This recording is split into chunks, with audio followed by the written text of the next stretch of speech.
We have a special guest here from the fire department, Nick Tomaselli. You have the floor.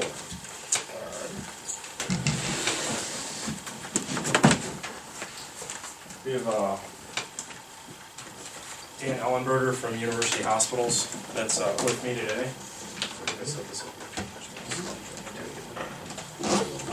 They were kind enough to donate to us a device that we call the Lucas machine. It's something that we use on our ambulance for CPR. It's a machine that allows us to perform life-saving duties without having to continually rotate people in and out to do compressions on somebody. So it's a very good device. We have other ones that we have at the department right now, but they're older. The cost of these is about $15,000. So that's how expensive things in the medical field are. But UH, we work under their protocol, and they Dan's taken very good care of bringing this to us and allowing us to use this as a device for life-saving. I know this year I think we've had 3 saves actually, if I'm correct. So using a machine similar to this, meaning we've got people back that were in cardiac arrest. So kind of, I guess, a gift slash something to help us in the future for life-saving for the township. They were kind enough. So I don't know if Dan wants to. So this machine doesn't require one of you, or Yeah, I'll actually flip it open. So it's a little device that will go over the top of the person. okay. Sits If there. you want to lay down, we'll put you on it. Pardon? Well, if you want to lay down, we'll put it on you. I thought I was That's right. going to need that earlier today, actually. Put a pillow over his face, see if we can really bring him back. Yeah, Well, that'd be your job. the national standard right now is every 2 minutes we're supposed to rotate in and out, because if we're Another with another person, EMT that's in okay. the back. If we're doing compressions properly, it's going to wear you out really fast. It's a lot on somebody. Yeah. Even us being in the shape that we are and doing what we do, it's still tiring after 2 minutes. So we should rotate around. With a device like this, we might start manually, and then we're going to go into trying to get this device hooked up to that person, and then it allows another set of hands to do whatever else we might need to do, medication draws. And being out here, we don't have some of the staffing that some of the bigger cities have. So to have that extra set of hands in the back of the ambulance is huge. important. Yeah. Well, how many of you are trained at CPR? Audience. Yeah, very good. All right, because, you know, that's the way you save lives, right? I actually used it. Well, very good. And so the Lucas device, it doesn't think it's a mechanical device. It does CPR, compresses 100 times a minute. And when you think about it, every time you move, it's sort of like sometimes like the Browns football. You might not have noticed that yesterday, but you know, I get a little fumbles every now and then. So, but you know, when you pick somebody up and you stop CPR, what happens? The blood pressure and the perfusion goes back down, right? So we got to build it all back up. Go through the doorways. We got to stop CPR. And the other thing is it's safety for the firefighters too. In the back of a moving vehicle, they stop real quick. If you're out of your seatbelt, what happens? You have a workman's comp injury. So there's a lot of reasons that this does, and this actually provides perfect CPR. We're putting our survivors dinner together, so Nick's saying that you had 3 survivors. I got to make sure that they're on the list. But we actually invite every year all of our out-of-hospital cardiac arrest survivors to a party, and it's their first birthday because they're sort of refresh on life. And last year we had 41. This year we don't quite know, but we got about 250 people coming. So I would imagine we're over at least 50 people that live from out-of-hospital cardiac arrest. Common themes are that they had bystander CPR. Without bystander CPR, the guys can't do their job, right? Most of them had Lucas devices, AEDs, so all of that, and that's what we call the chain of survival. And the reason that UH Geauga Medical Center donates all this to the communities is it helps to offset some of the costs that you guys have financially. It's part of our partnership of building life-saving communities. Steve Jones couldn't be here tonight. We're actually at a physician recruitment dinner, but we're about partnerships with the community and making sure that the fire departments have the best equipment that's out there. Whether it's like that 15s that we've donated in the past, Lucas devices, but we want the squads to have the most current information, current technology, because that's what helps to save lives. And they're really our front. We can't do our job. We're a STEMI center. We do, I just came from a STEMI meeting. We do about 7 or 8 STEMIs, ST elevation MI treatments a week. So we're a pretty busy CAT center, but we can't do that without these guys. So it's really the front door to the hospital is really the EMS providers. We can't do all of our fancy high reliability medicine without having high reliability medicine in the rescue spots. And that's really what we provide with our medical direction. I would highly encourage anybody who hasn't taken that training to do it. I personally have hired with 2 people. One was my mother. And when we had our office at Auburn Corners, one day we were up in a meeting and the lady next door was knocking on the door. Her husband had a heart attack in the backyard. And unfortunately, we got his heart beating, but he didn't, he had been out there too long. But I will admit that, boy, that was exhausting. And there was actually 2 of us doing it. And you're also in the heat of the moment. So having a device like this is just, is that battery operated then? So. Battery lasts about 45 minutes. It's 2 batteries, so if you're going much over an hour and a half, that's a very long time. You're in trouble. They're lithium-ion batteries, so don't throw them on fire because it gets really ugly. But other than that, they last for a long time. Well, I for one am extremely grateful for your donation to the township. Yeah, and this is actually replacing, the first model that we received from them was an air driven, that we use an air bottle. So it's actually going from battery operated, from an air bottle to battery operated, where the air bottle didn't last near as long as the battery. Well, so in case if we were in a long prolonged situation, we'd be able to use it. Fantastic. Well, thank you, we certainly appreciate it. No problem, thank you. No problem to be used. Thanks, Dan. All right, thank you. Please let Steve know we appreciate it. All right. Thank you. Oh, there you go. It's from. I think it's 22 pounds. Don't Yeah, hold me yeah, to that. there's, in the fire service, there's nothing light and nothing cheap, we've come to the conclusion, so. But it's nice, it's got, for us, if we go to a call, we can carry our other stuff and throw it on our back just in case. Because when we get the call, we kind of pre-plan everything, and if you've ever seen us, it just looks like somebody going on a vacation. We're coming in with all the bags we can, so they're starting to make them nice and easy that we just put it on our back. Very good. I'm glad to see that. Very glad. Okay. Does the machine adjust to the person, the size of the person?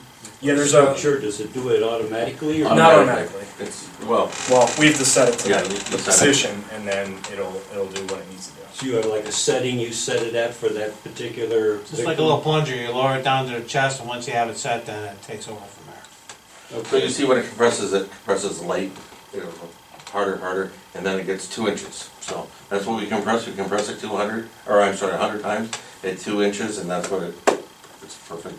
Those arms on the side look like they were adjustable too. Yeah, there's a plate that's on the back that goes behind their back, so it gives it support. So in case you ever have to do CPR, some people will try to do it on a bed. It won't work so much on a bed, so you want to get the person to the ground to do the CPR, so there's something solid behind their back.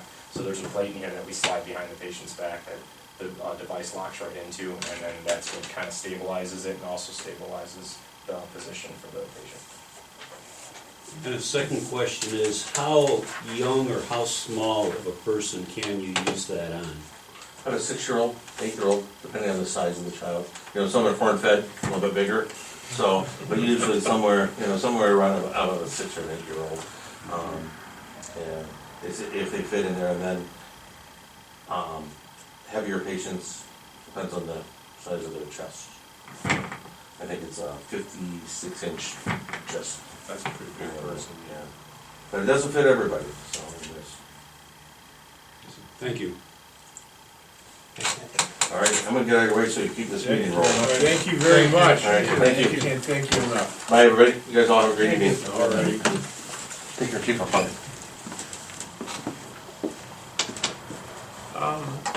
We've got some minutes here from last meeting.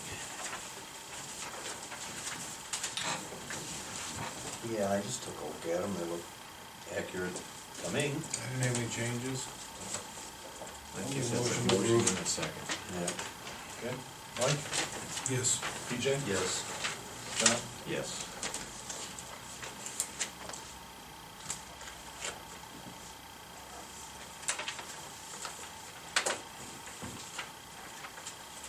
Okay, scheduled reports, Chief Phillips, don't know if you can top that, but Well, yeah, they took all my thunder. The only thing I have to report is, year-to-date calls is 521, down 27 from last year. That's it for my report. questions for Jenna? I really can't express enough thanks to the hospital and the things they do for us at the end of our med control. That machine is definitely a lifesaver, it's a proven fact. And not only that, but it allows our people to do other things such as push drugs and so forth, if they're working a patient with critical dire distress. So we have very good support from our hospital. Is that recent, or has that been ongoing for years and years? They've been our med control for quite a few years now. It used to be years ago, we were with Hillcrest, probably about 20 years ago. And since we moved to Jaga, and UH's University Hospitals has taken over Jaga, I think they've done a phenomenal job at upgrading our county facilities here, and as well as providing the top-notch support for our fire departments and our residents, to be honest with you. So it's really an honor to work with them. You know, when we took that tour of the hospital, it seemed like they are really making a strong effort to tie in directly with all the EMS departments. Yeah, they did a lot of upgrades up there too. I mean, just, Well, not only did they, when I was there, Oh, yeah. 20 years ago, it's like, it's pretty impressive now. well, it's not just that machine, as you heard, it was 15,000 for that machine, we have two of them. Plus they provide us with our monitors, which are every bit of 15,000 feet. A couple of them are 21,000 feet. So that's a huge help for us in providing top-notch care for our community. We couldn't do it without them, to be honest with you. Okay, Mike? As a few people have asked, my wife broke her tibia it was a week ago, well, it was 2 weeks last Saturday. So she had to go in and get surgery on it. So she was in Hillcrest for 3 days, and then she had to go into rehab for a week. But she's doing fine, except for the fact that she's got to stay off it for 12 weeks. And Well, we, I can't drive for 12 weeks, which is making my life miserable, because now it's driving Miss Daisy when she has to go out. But for anyone who asked, she'll be fine. I may go crazy, but that was all. DJ? yeah, I just got the one thing that is not on the agenda is the furnace, the heating furnace air conditioner here. Let's see if I brought it. I did.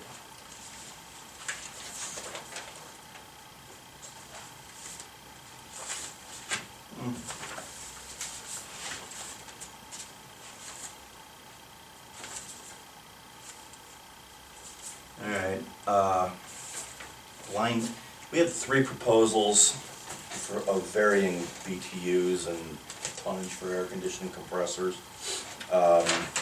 We got together and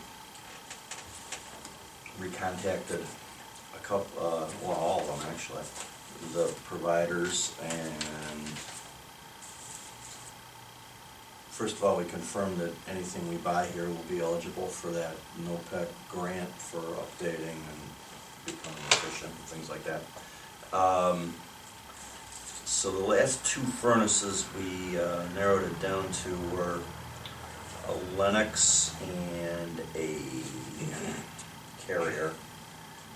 And we made it an apples and apples comparison, and one came in about $2,700 less than the other. I mean, this would be a new provider, but the warranty is outstanding over on this long one too, this lower cost one. Companies out of Wycliffe, they do have a good reputation, although we haven't dealt with them before. But that's such a cost differential, I think we're I think we gotta look at that one. Plus, Fred, it almost fit within what we had allocated this way a couple meetings ago, which was Mhm. $10,000. And the net amount due on this unit is $10,004.32. But I talked them into, I said, maybe we'll take you out for a Happy Meal and call it even, so. $10,000 is what it is, so whatever whatever motion we made. Okay. Still. Have to add to it. So, having gone through that, and I want to thank, Mark Stern did a lot of this with me, because I know nothing about air conditioning units, and he helped me out. Make a motion to go with Blind and Sons for, the Lennox HVAC unit, at a total cost of $10,000 installed. A second.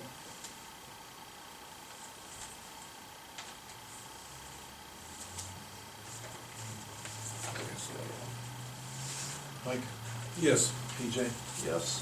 John? Yes. That's really all I have.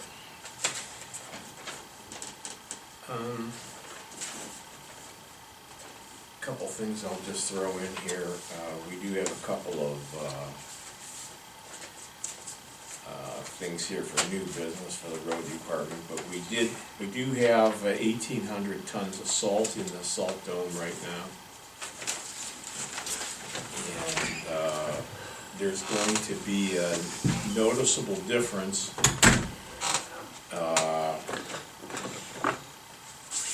in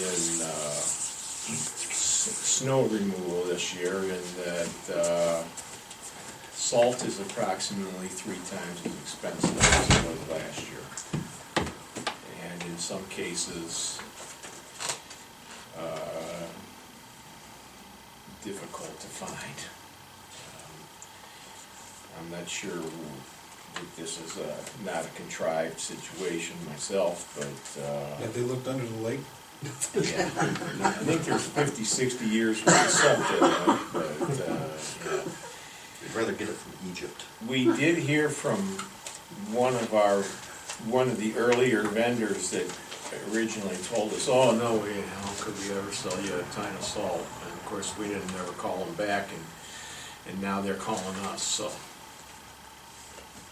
for what it's worth. But anyway, we've always run a very thrifty program with salt, where we, try to return to the building with salt each day, and we're gonna really continue that to eat this through and get through this winter with the 1,800 tons.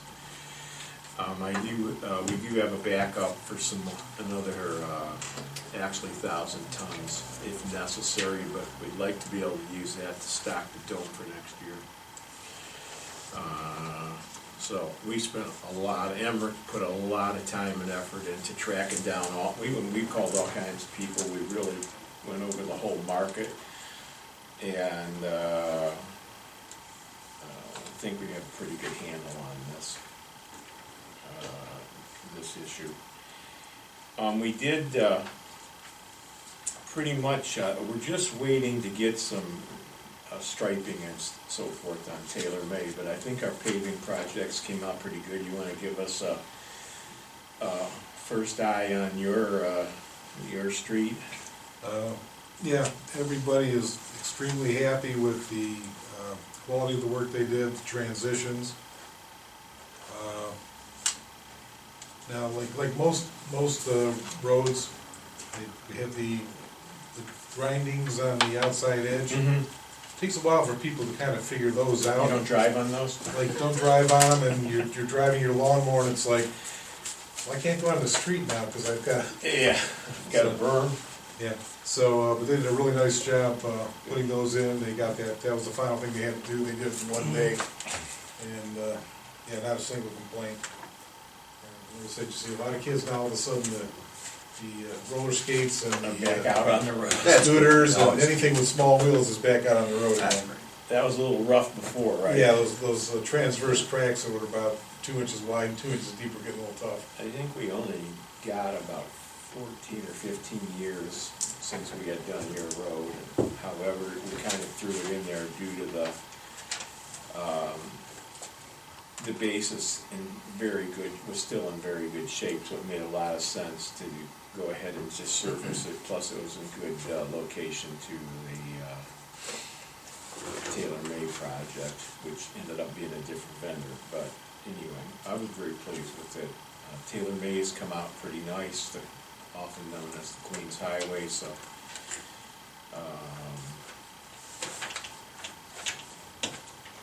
happy to get those all knocked out. We are right now just getting ready to get the trucks gone over and make sure everything's running good for winter time, get ready for the salt grind, and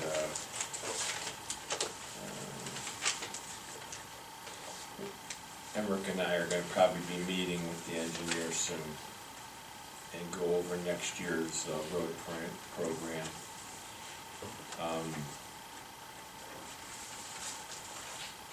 And don't anticipate any big changes to it from what we already had planned. But, I think we're probably gonna stretch our chips out an extra year because our chips are holding up extremely well.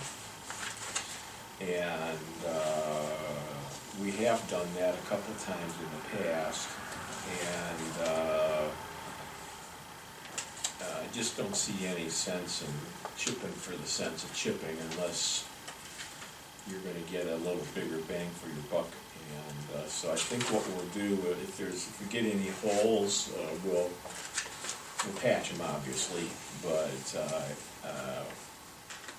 I don't think we're gonna put a chip out next year. That's the general consensus right now. So that will help us a little bit too for the cost of the salt that we're incurring. And so everything should balance out a little bit. We did receive our brand new truck on Friday, the Western Star. And of course, it was met with great expectation, and of course, it's only been 48 hours, but very pleased with the truck. And it's interesting because one of the reasons the guys really selected this truck is it has the old-fashioned independent wiring in it, which was abandoned by International to go with this system they call multiplex, where they had a box inside the truck and all the wiring went to various components through a big cable. The little problem was that box was never sealed from the salt environment, so everything in it just corroded. And it did turn out to be such a hot deal, and I have to say that in talking with a lot of the surrounding people with International trucks that they bought in the last 10 and 12 years, they're all experiencing the same problems with this multiplex that we did. So we're real anxious to see if this doesn't hold up, where you can at least troubleshoot an individual, the wipers don't work. You can find the wire that, you don't have to go put it through a computer to find the wire that runs wiper anymore, which is what the multiplex is. And I spent a night with this guy from Rush Truck down there, 3.5 hours with a computer, with a laptop, trying to diagnose this Mark's truck, which is the oldest new style truck we have with the multiplex and everything. And it was like trying to still find a needle in a haystack. And Mark's problem was the lights would go on and off at will. And I think the wipers would just go off automatically by themselves and maybe go back on. Well, it's a little tough when you're plowing snow and all that snow's blowing in your face all night long, so. Plus they try to save money by, combining grounds, using remote Right. grounds and everything else, and you lose one of those, and No, doesn't, it takes a half dozen things out you can't. it's turned out to be quite a bit of a,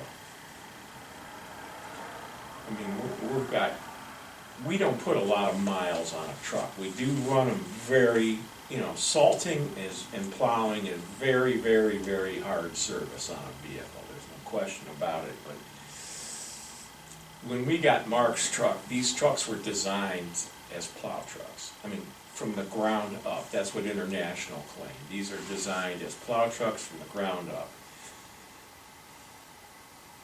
I'm afraid our guys could come up with a few ideas that would have made those better trucks.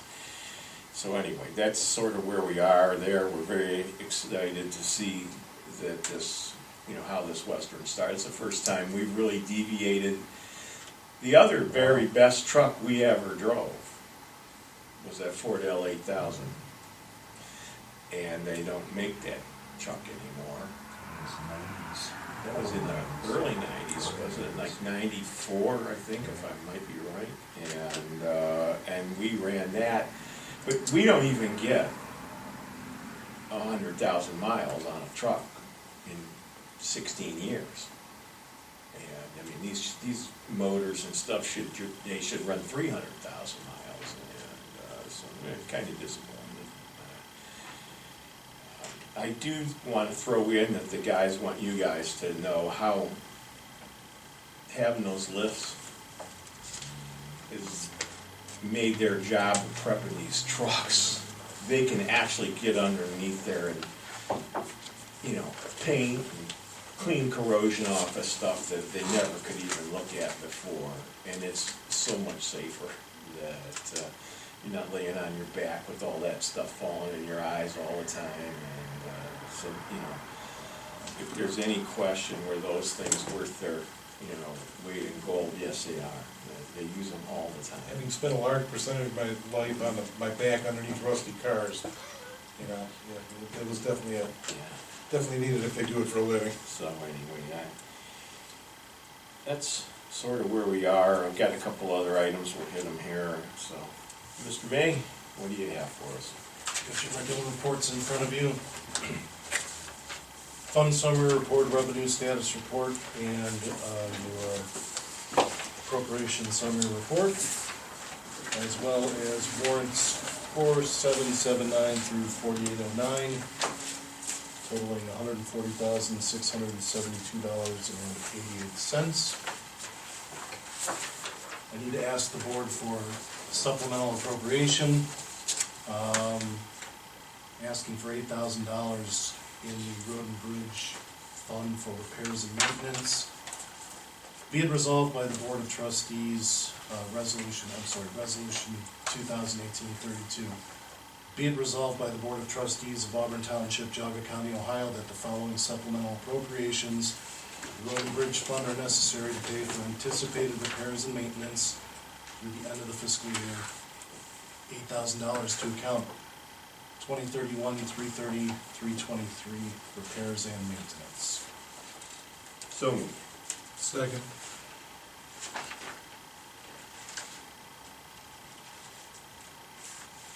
Mike? Yes. PJ? Yes. John? Yes. That's all that I have. Okay, old business, we still have our restoration project going on here, so I hope everybody can notice. We have some landscaping got started here, and I think it looks pretty good. We're not done yet. It is a little dark when we leave here tonight yet, but we are putting up lighting in the trees. So that's what will be illuminating the walkway. And that's all low voltage and should be pretty energy efficient. And so that will be kind of like the final phase of things, but kind of closing that out finally. It looks a whole lot better with some trees growing again.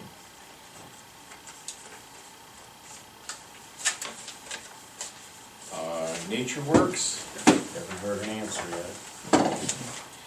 New business snow removal contract. One of the things we, every year we do contract to have the cemeteries plowed, and this year we also asked if he could give us a separate price to plow the new parking lot. And in the past, we didn't have much of a sidewalk to shovel, cause John would kinda snoop in by the front door with the plow, and, but that became a little bit of a chore for the girls here, and, so we included, shoveling the walks and so forth with the, parking lot contract. It's something that needs to be done with a smaller truck, really, than what we have. And so I have to say that Tom Rubik has done an excellent job for us for quite a few years. And they've been very conscientious. If they, plow damage is inevitable. And I have to tell you, they come back in the spring and they clean up any of the stuff from any plow damage, and so I don't know if there's any other questions you guys have. Yeah. The contract for the cemeteries has been the same for Yeah. 5-6 Yeah, I was years. gonna mention that, and I'll make a motion to continue with that contract for this year, 1950 cemeteries. Second? Mike, Yes. PJ, Yep. John, Yes. And, let's see, the, admin building, the parking lot. I think he doesn't mention walks, but I assume, does. I assume. Oh, he did mention it, talk about it. Okay, good. Motion to go with that one for 15. We're gonna be putting calcium chloride on the walks, the new cement out here. Yeah. So it'll be the parking for the building across the way, we gotta kinda keep things moving. I'll second it. Yes, second. Second. Mike, Yes. PJ, Yes. John, Yes. This is a little bit of a sore subject, what we call the weed truck, which has 70,000 miles on it, is in for more motor repairs.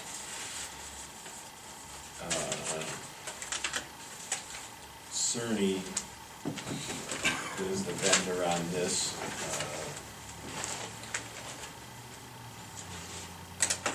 Hopefully this will be the end of the motor repairs for this truck, but I'm not gonna promise you that. It sounds pretty random from what the guys have been telling me. It's difficult to diagnose. Yeah, well, we're getting to the point where we probably need to look at getting rid of that truck. It's,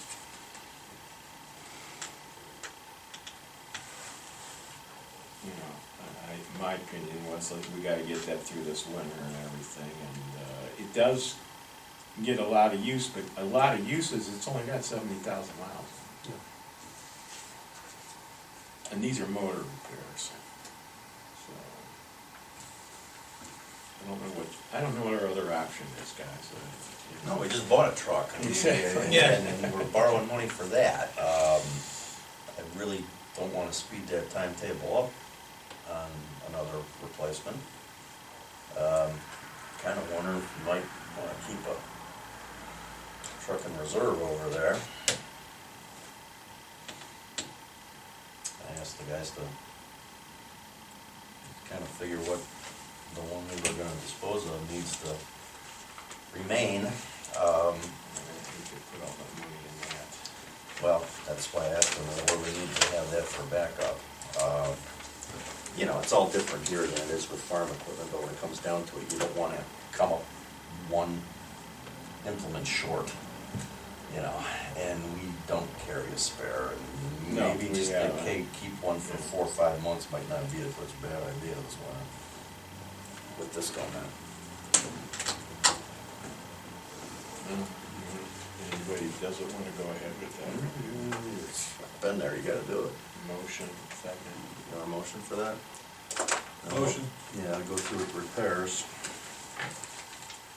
So that's a motion for the repairs for Cerny International Motors, quote, $3,745.73. Second.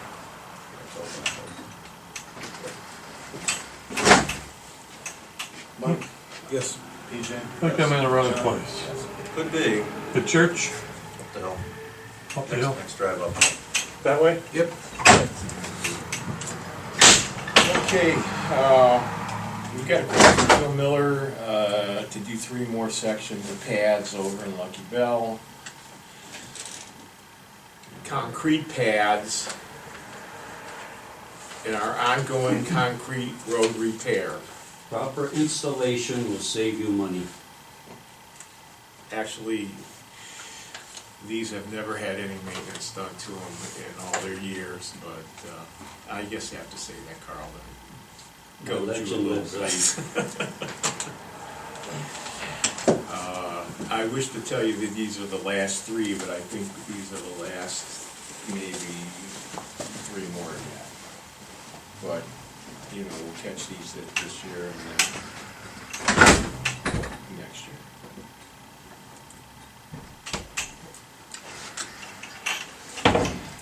All right, I'll make a motion to go with Phil Miller for those repairs. Mr. Wood, cul-de-sac. Second. Mike, Fred's gotta write this down. Mike, Yes. PJ? Yep. John? Yes. Okay, we've entering October, it's time to interview for next year, so we're going into executive session. Any questions? Yes. Yes, we have 2 really interesting vendors this time. And they evoked a whole lot of curiosity. What was the salt factory for $117.81, and I work for $1,750? The salt factory was, I think that was salt. For $117. Road salt. Didn't we get bologna from them? that was, Yeah, it was like that was 1.3 the tail tons. end of a salt order. It was 1.5 tons of salt, I think. For 100 really? Yeah. Okay, all right, the salt factory, okay, great name. And I work, That was for zoning software. okay, and one final one, because I haven't seen this vendor's name for years, but currently for $79.65 and change. Yeah, they trucked salt to us. Okay, thank you. Okay, making a motion to go into executive session. Second.